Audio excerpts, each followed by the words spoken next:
Alright guys, here I got this call. This is Android latch lock. The tabs are not there. They're probably screwed onto the frame. So we need tabs and reinforcers, change the paddle, change the body, keep the same cylinder.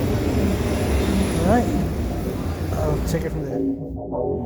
All the hardware is off. I'm gonna start putting the tabs so I can mount it, keep it more secure.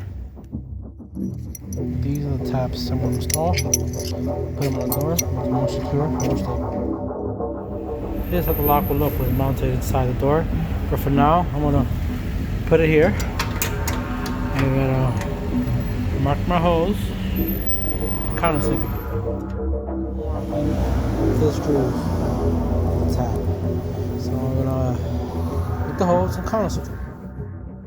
Alright guys, these are my countersink holes. I'm going to put my tabs, put the post on, put my lock body on. Alright, tabs are in. And it's time to install the lock. The lock body's in. Now we're going to do the paddle. Alright, paddle's on. The lock's been secure. Cylinder's in. I'm going to put a faceplate and try it out. Alright guys, it's a finished product. Here you go.